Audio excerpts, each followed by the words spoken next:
Graça e paz, meus irmãos, da parte de Deus nosso Pai e do nosso Senhor Jesus Cristo. Bom estarmos aqui. Vamos abrir a palavra de Deus em Ageu, capítulo 2. Nós vamos ler do verso de número 20 ao verso de número 23, encerrando essa série onde nós trabalhamos sobre prioridades, falamos sobre a dedicação do nosso tempo, sobre a nossa obediência à palavra, sobre a vida que nós levamos, sobre aquilo que motiva também o nosso coração. E agora nós vamos ver tudo isso à luz da esperança em Cristo. Ageu capítulo 2, do verso 20 ao verso 23. Ouça com fé, ouça com atenção a leitura bendita da palavra de Deus, que é lâmpada para os nossos pés e luz para o nosso caminho. Ageu 2, verso 20 ao verso 23, fica antes de Zacarias, Malaquias, depois Mateus. Diz assim a palavra do Senhor: Veio a palavra do Senhor segunda vez a Ageu, ao 24º dia do mês, dizendo: Fala a Zorobabel, governador de Judá: Farei abalar o céu e a terra, derribarei o trono dos reinos e destruirei a força dos reinos das nações. Destruirei o carro e os que andam nele, os cavalos e os seus cavaleiros cairão, um pela espada do outro. Naquele dia, diz o Senhor dos Exércitos: Tomar-te-ei, ó Zorobabel, filho de Salatiel, servo meu, diz o Senhor, e te farei como um anel de selar, porque te escolhi, diz o Senhor dos Exércitos. Vamos orar? Pai, nós te damos graças e louvamos a Ti pela Tua bendita palavra, que nessa manhã foi lida, e pedimos ao Senhor que ilumine a nossa mente, que descortine os nossos ouvidos, que torne o nosso coração apto, e que a Tua palavra venha perpassar o nosso coração e a nossa mente, que a boa semente possa germinar, gerar frutos dignos de arrependimento, transformar a nossa vida, edificar o nosso coração e levar-nos de volta ao Senhor, reconhecendo a necessidade que temos, a rica esperança que temos. Fala conosco, carecemos, necessitamos de ouvir a Tua bendita voz, e que ela seja poderosa como o som de muitas águas, a transformar, a renovar, a revigorar, a nos conduzir, de maneira que Te agrade e de maneira que Te louva, a enxergarmos a vida e o mundo pelas lentes corretas, pela esperança em Cristo. Tão somente nele estamos seguros, tão somente nele, ó Pai, a nossa alegria, a nossa paz existe. Fala conosco, te suplicamos, e usa Teu Filho, ó Pai, que as palavras dos meus lábios, que o meditar do meu coração sejam agradáveis a Ti, ó Senhor, rocha minha e Redentor meu. Assim oramos em nome de Jesus. Meus irmãos, o mundo parece um caos. Nós vemos guerras, nós vemos corrupções por todos os lados, no executivo, no judiciário. Aqueles que deveriam ser exemplo e modelo para o povo têm corrompido e têm envergonhado a nossa nação. Não somente isso, ao invés de legislarem em favor do povo, muitas vezes têm legislado em causa própria. Mas a gente não vê apenas esse mal, nós vemos drogas, nós vemos crimes, nós vemos distúrbios por toda parte. É só você acessar o seu televisor ou até mesmo as suas mídias sociais e você vai se deparar com alguma situação, com algum evento que de uma certa forma nos incomoda e deveria realmente nos incomodar, porque de fato nós temos a rica e poderosa esperança, e somente ela é capaz de trazer alegria e paz ao coração humano. Mas muitas vezes, diante desse caos, diante dessas incertezas, diante desses momentos terríveis, o nosso coração é levado a questionar: aonde está a nossa esperança? Se a nossa esperança estiver apenas na força dos nossos braços, nós não somos capazes e nunca seremos capazes de nos manter firmes. Se nós pararmos para olhar a realidade ao nosso redor, as situações em que nós vivemos, nós vamos viver a nossa vida frustrados e inseguros. Mas a forma como nós enxergamos, a forma como nós vemos o mundo e as situações que estão ao redor, diante de um mundo quebrado, diante de um mundo manchado, mas que Cristo está conduzindo todas as coisas, de que a vitória é nossa pelo sangue de Cristo, de que nele nós somos mais do que vencedores, nós podemos sim viver com uma rica esperança, com uma rica alegria, com uma rica paz que nos conduz, que nos fortalece diariamente. E não apenas isso, meus irmãos, nós precisamos olhar para essa realidade dentro da ótica, dentro da perspectiva correta, olhando para a nossa esperança em Cristo Jesus. E aqui Ageu nos aponta para 3 verdades essenciais, verdades essas que inclusive nós podemos abraçar diante das adversidades da vida.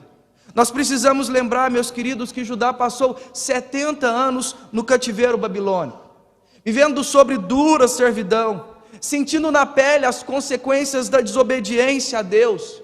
E não apenas isso, nós vemos nesse exato momento também a ação poderosa de Deus, quando o império caldeu caiu diante dos medo-persas, e nós vemos Deus levantando Ciro, o imperador, e decretando o povo retornar para Jerusalém, reconstruir a cidade e o templo.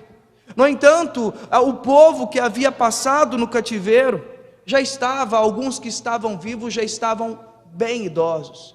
E os mais jovens que nasceram na Babilônia apenas conheciam a história de um futuro tão glorioso, de um passado tão maravilhoso, tão poderoso, mas que a sua referência agora de vida era o próprio cativeiro.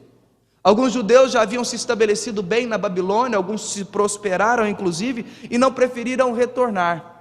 Outros, temendo a situação em que Judá vivia, preferiram escolher viver e continuar ainda na Babilônia do que enfrentar os desafios que o Senhor estava dando. E apenas um pequeno grupo de remanescentes, cerca de 50.000 judeus, retornam para Jerusalém. E a situação ali não era uma situação tão boa, havia insegurança. Os muros, os portões da cidade estavam queimados, a cidade estava totalmente destruída. Você vai ver isso em Neemias, capítulo 1, verso 3. A economia estava em colapso, não havia semente no celeiro, as árvores frutíferas não estavam dando. Além disso, o esforço do povo estava sendo à toa. E nós percebemos também que o templo, a vida religiosa do povo estava totalmente corrompida. O templo estava destruído, portanto não havia adoração, não havia exaltação ao Senhor.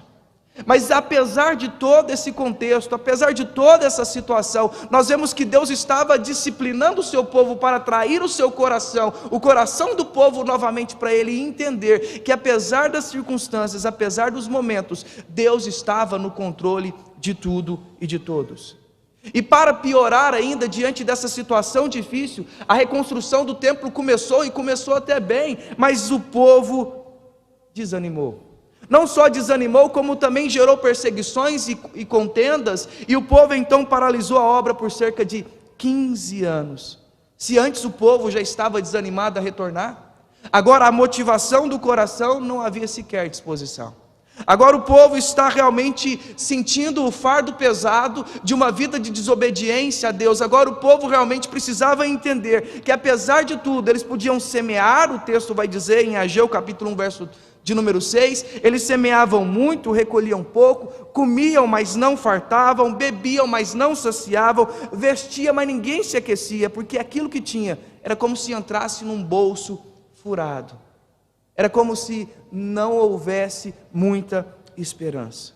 E com o passar do tempo, essa empolgação cada vez mais foi diminuindo, foi se esfriando. E o povo foi se esquecendo e outras prioridades começaram a assumir a vida do povo, como por exemplo a sua própria casa. E Deus então exorta o povo a voltar-se para Ele, a obedecer e a estabelecer essa prioridade, colocando como ênfase a vontade do Senhor, a vida com o Senhor, a consagração totalmente ao Senhor. E aqui nós vemos Zorobabel, o líder civil, que era responsável de guiar o povo, de direcionar o povo. Mas a palavra de Deus era clara, apesar de tudo isso. Ele deveria olhar para frente. Ele deveria olhar para o futuro e perceber que por mais que a situação fosse difícil, a vontade do Senhor estava sendo feita. Deus soberanamente sempre prevalece, apesar do sofrimento e da angústia que nós sofremos. Aqui nós estamos diante de uma mensagem de encorajamento, de uma esperança para o presente, mas com os olhos lá no futuro glorioso e maravilhoso. Ela tinha não apenas uma aplicação imediata, mas também, sobretudo, uma aplicação para os fins dos tempos. Assim, é fundamental, apesar de tudo que a gente vive, apesar de todo o contexto complexo de incerteza, de dificuldade, de caos, nós olharmos as nossas vidas à luz da esperança em Cristo Jesus. Porque quando nós olhamos a nossa vida à luz de Cristo, nós podemos contar garantidos com a vitória, com a perseverança e com a esperança que temos em Cristo. Essas são as verdades essenciais que, quando nós vivemos apesar desse momento difícil, nós olhamos para Cristo, nós temos certeza da nossa vitória e, portanto, perseveramos e temos esperança no nosso coração, porque em Cristo Jesus nós somos mais do que vencedores. E a primeira verdade essencial é fruto dessa vitória garantida que nós temos em Cristo Jesus. Ageu tem levado o povo a refletir sobre a sua situação, a fazer um exame do seu coração, que nada mais era, todas aquelas consequências, resultado da desobediência. Se o mundo está um caos, se o mundo é um mundo de incerteza, nada mais é do que consequência do pecado, da queda, que destruiu, que quebrou todo e todos. E Judá deveria olhar exatamente para o passado. Eles deveriam considerar a sua vida, voltar-se, arrepender-se ao Senhor e colocá-lo como prioridade e reconstruir o templo do Senhor. Mesmo diante de várias intempéries, mesmo diante de momentos difíceis, eles deveriam olhar e fixar os olhos continuamente no Senhor e na rica esperança que Ele tem. Além disso, eles deveriam analisar até mesmo as próprias motivações do coração, pois boas intenções não são suficientes. Nós devemos ser motivados e dirigidos pelas ações da palavra de Deus, pelas diretrizes da verdade do Senhor. É por isso que Ageu vai dizer para nós, no capítulo 2, no verso 15, ele diz: considerai tudo o que está acontecendo até aqui. E agora, nessa quarta mensagem, a segunda daquele dia, porque a primeira aconteceu especificamente para os sacerdotes. E é importante a gente perceber isso. Se você olhar no capítulo 1, a primeira mensagem foi para Ageu, foi para Josué e para Zorobabel, o líder civil e o líder religioso. A segunda mensagem foi para ambos, mas o foco era para todo o povo. O povo deveria ouvir a voz de Deus, obedecendo a palavra do Senhor. A terceira mensagem, ela foi específica.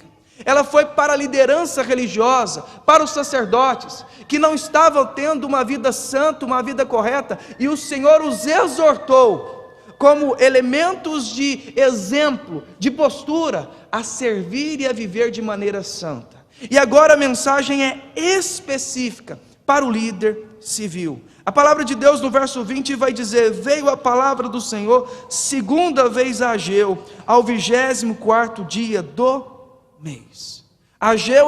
Zorobabel era o líder civil, filho inclusive do rei Jeoaquim, que havia perdido o seu anel e que Deus havia dito: por mais que ele encontre, eu não vou aceitá-lo. Portanto, Zorobabel era descendente da linhagem davídica, de onde viria o Messias. Embora sendo um rei majestoso, Zorobabel era um humilde governador, que servia ao invés de ser servido. Era alguém que demonstrava na prática o exemplo de alguém que não apenas estava liderando, mas que estava cuidando e sustentando e direcionando o povo, como modelo, como um tipo de Cristo Jesus na própria existência. Alguém que apontava para além de si, apontava para o Senhor, de maneira que o coração do povo, ao olhar para o líder Zorobabel, deveria ver na vida dele a diferença de alguém que não apenas cuida, zela, mas ama o povo e está lutando em prol do povo. Totalmente diferente da liderança atual, principalmente governamental, que governa para si e não para o povo. Mas Zorobabel era alguém que estava governando para o povo, e a mensagem é bem clara. Deus vai dizer para ele: olha, farei abalar o céu e a terra. Ele vai destruir, ele vai fazer algo. Não é apenas uma referência a algo que estava acontecendo imediatamente, mas sobretudo também uma referência apontando para a segunda vinda de Cristo, para aquilo que o Senhor faria, triunfando sobre tudo e sobre todos. O rei persa, o reino persa estava em transição. Se olharmos Cambises II cometendo suicídio, Dário I assumindo o povo, enfrentava revoltas internacionais, e Deus está dizendo: olha, eu vou abalar os céus e vou abalar a terra, mostrando como que a ação de Deus, a intervenção do Senhor vai impactar a terra, vai impactar o povo, e que eles deveriam continuar olhando para o Senhor.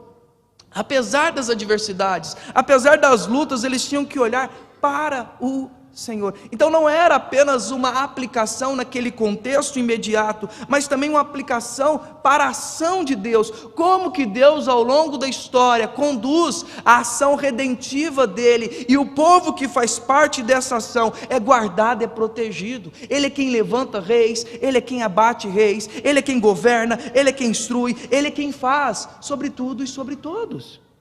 É por isso que nós vemos a expressão de Ageu ocorrendo 14 vezes, diz: o Senhor dos exércitos. A ação de Deus lutando para e pelo seu povo. Logo, nós precisamos continuar os nossos olhos em Cristo e olhando sempre para o futuro. Em Lucas, por exemplo, Jesus vai nos trazer palavras acerca dos sinais da vinda de Cristo, e ele usa palavras inclusive parecidas como essa. É só você abrir em Lucas capítulo 21, verso 26 e verso 24, Lucas vai nos dizer o seguinte: haverá homens que desmaiarão de terror pela expectativa das coisas que sobrevirão ao mundo, pois os poderes do céu serão abalados. Então se virá o Filho do Homem vindo na nuvem, com poder e grande glória.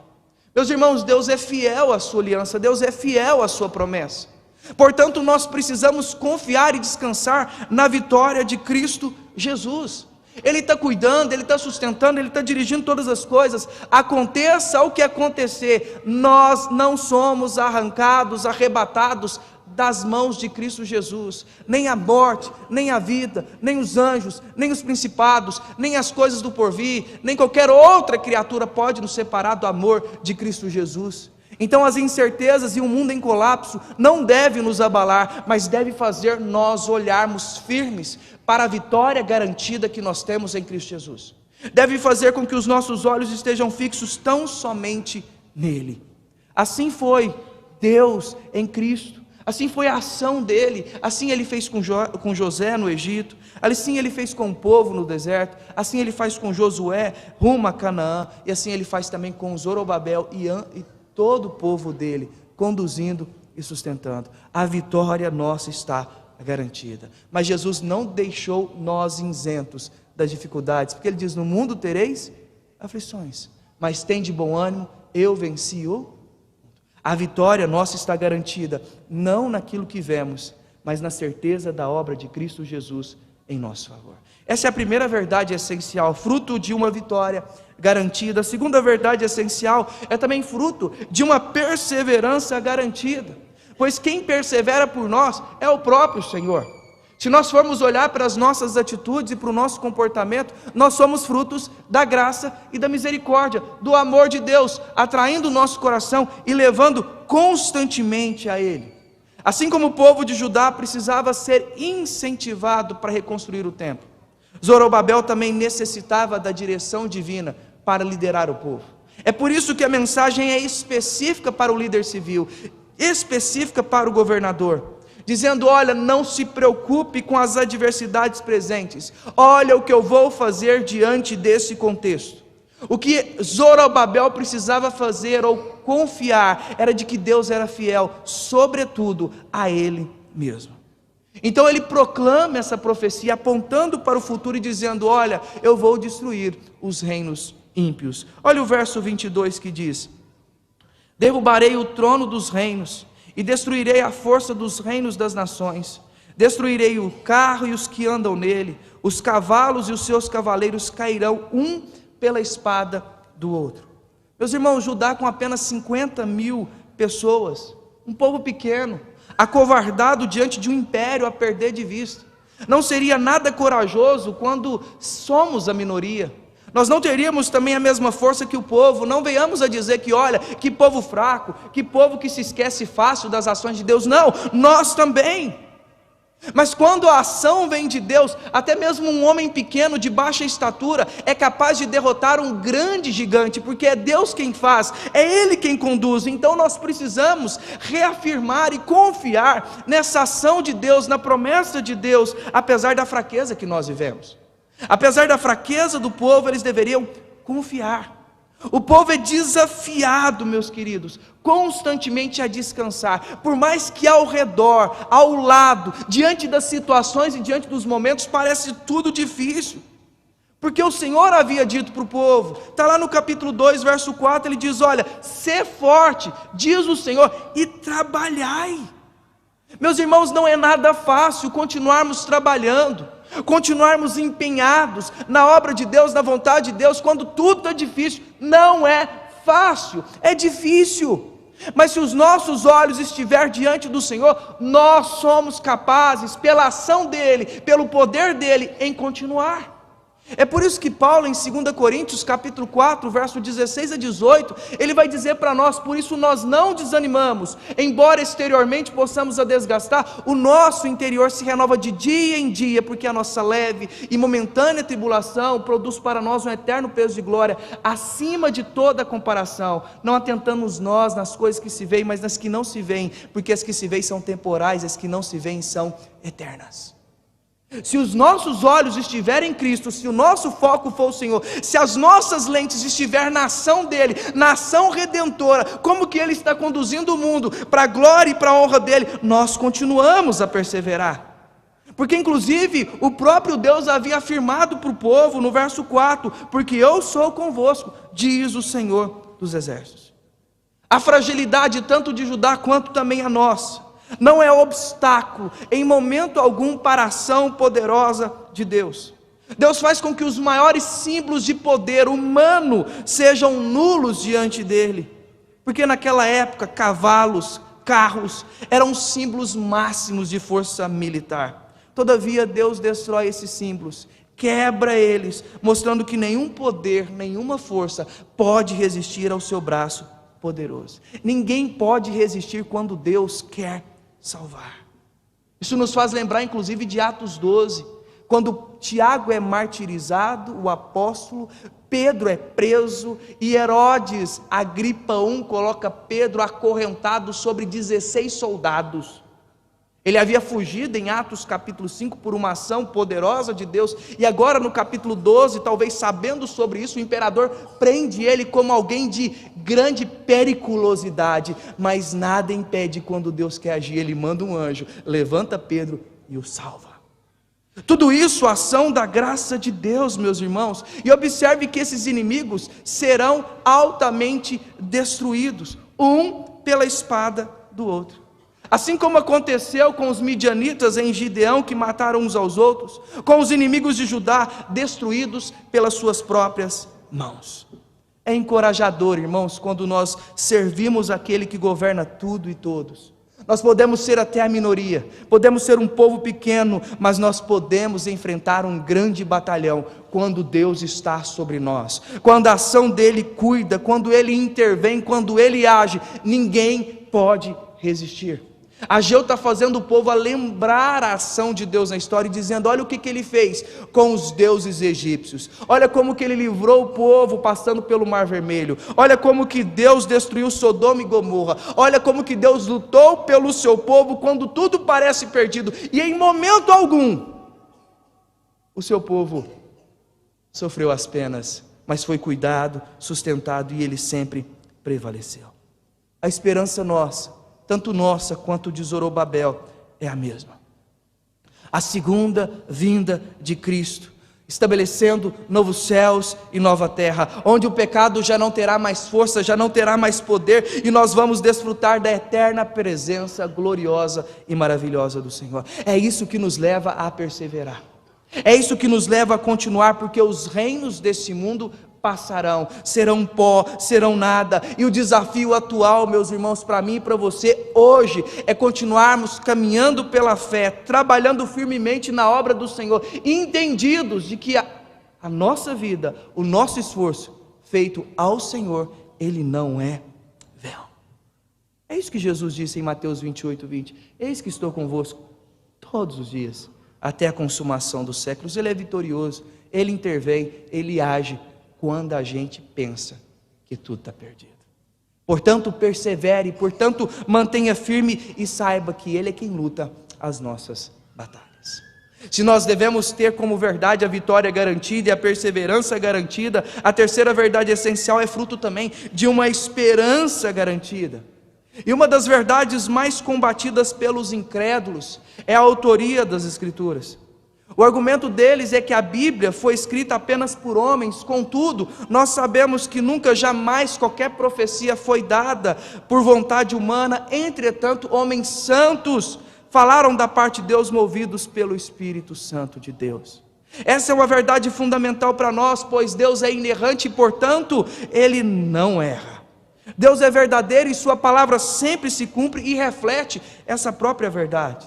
É por isso que a mensagem de Ageu ela é tão maravilhosa, ela é tão poderosa, porque é um livro que começa com a mensagem dura, com exortação pesada para o povo, dizendo: olha, como que vocês têm dedicado a vida de vocês? Vocês estão mais preocupados com as coisas lá de fora, com o seu bem-estar, com a sua vontade, e têm se esquecido da vida de vocês com Deus. Vocês têm levado de qualquer jeito, e proclamam uma grande esperança, uma grande cuidado de Deus restaurando o reino, trazendo o próprio reino de Cristo por meio de um descendente de Davi, que vai reconciliar o mundo, que vai nos salvar, que vai nos libertar, e que faz isso de uma vez por todas, e retornará mais uma única vez, para nos salvar e nos redimir.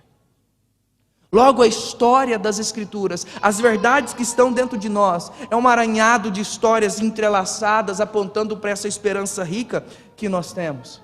E aqui nós somos profundamente impactados por algumas palavras que trazem significados extraordinários.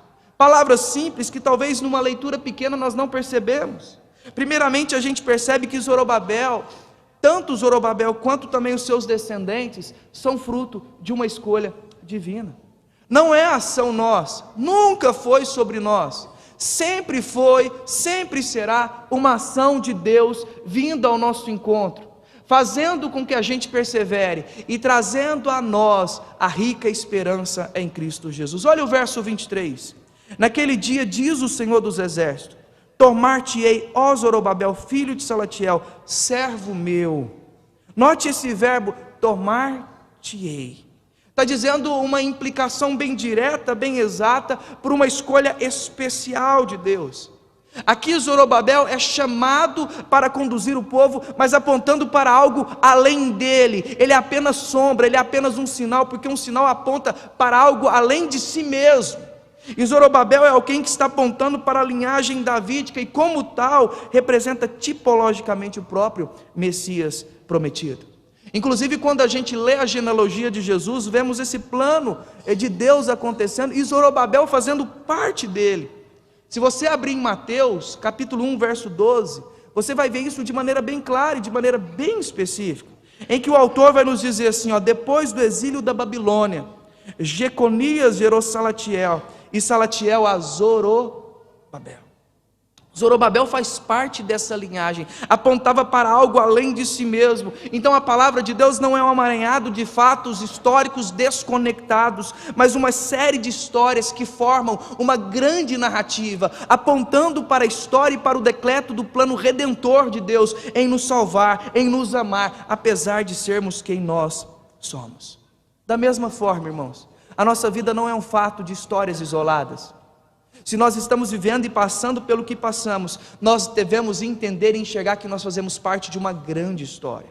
A história que Deus está formando e forjando em Cristo Jesus em nosso favor. Portanto, a nossa esperança é Cristo, e Ele nos escolhe para fazer parte desse plano. E parte desse plano, fruto da misericórdia, fruto da graça, fruto do seu amor em nosso favor. Não por nós, mas pela graça de Deus. Mas a gente não vê apenas que Zorobabel foi escolhido especificamente, mas ele também, o texto vai dizer que ele é descrito como servo meu. Alguém que realmente tinha uma vocação específica.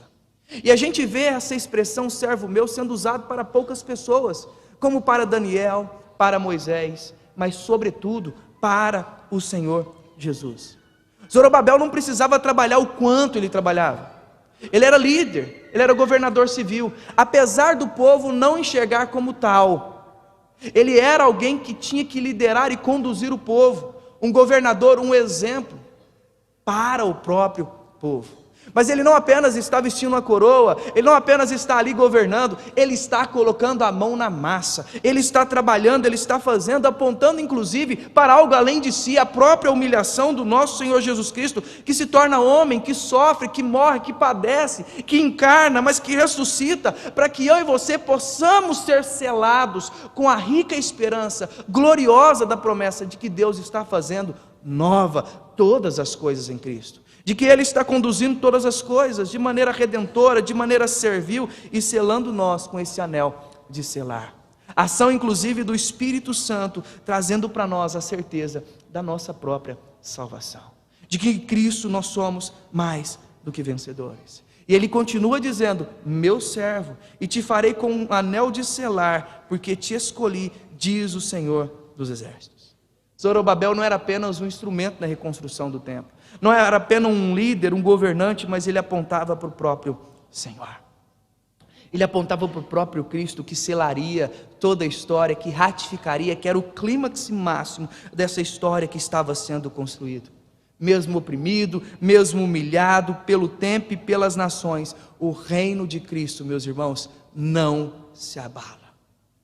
O reino de Cristo não se abala.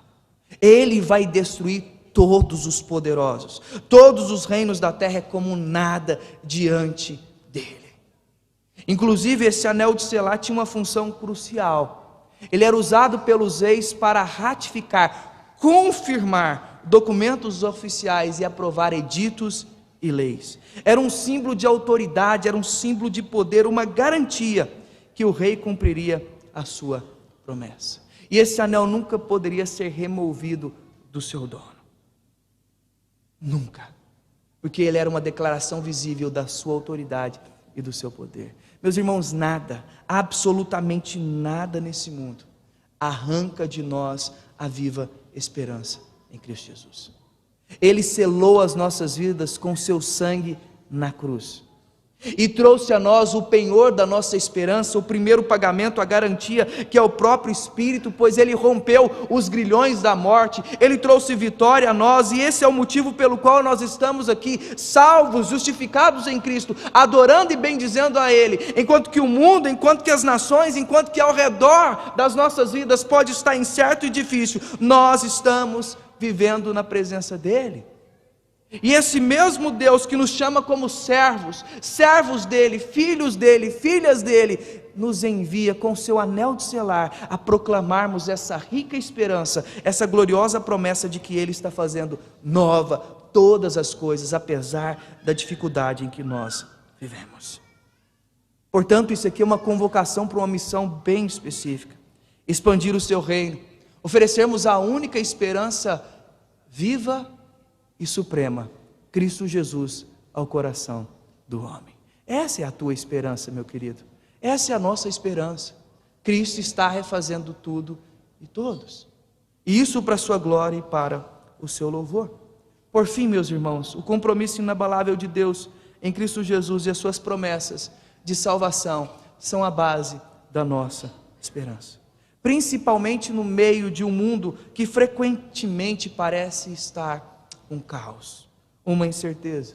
Na cruz, os poderes desse mundo, meus irmãos, que se levantaram e cometeram o pior ato possível da raça humana, no entanto, estava apenas cumprindo o propósito e a vontade de Deus. Deus havia o próprio decretado tudo aquilo, movido pelos ódios, movido pela sua própria vontade, pelo seu próprio querer, crucificaram o próprio Senhor Jesus, mas tudo isso estava debaixo do decreto e da vontade de Deus. Se Cristo morreu, se Cristo ressuscitou, irmãos, nossa vitória está garantida sobre todo o principado e sobre toda a potestade. Ele já venceu a morte eterna, a morte espiritual, mas nós aguardamos definitivamente, quando Ele retornará pela última vez e colocar debaixo dos seus pés todos os inimigos. A morte já não existirá, não haverá luto, não haverá dor, não haverá lágrimas, mas uma completa paz em Cristo Jesus. Logo a nossa vitória já está garantida. Garantida porque não é nós que fazemos, foi Ele que fez. E por isso nós perseverando com os olhos fixos, sempre no autor e consumador da nossa fé, porque nós temos uma rica e poderosa esperança. Nem mesmo os efeitos desastrosos da maldição que vemos ao nosso redor, como tristeza, fome, guerra, corrupção, judiciário, legislativo, câncer, morte, nada disso aprisiona o povo de Deus. Nada disso nos segura. Seu poder foi quebrado na cruz. E se você é cristão, se você serve a Cristo, e se você é precioso para Ele, como esse anel desse grande rei, nele nós somos mais do que vencedores. Mas se você ainda está olhando ao redor, se você ainda está olhando as incertezas e as dificuldades da vida, eu convido você a realmente render a sua vida e o seu coração ao Senhor, porque nele a vitória está garantida, pelo precioso sangue dele. Em Cristo nós somos mais do que vencedores. Aconteça o que acontecer, nele nós somos mais do que vencedores. Vamos orar?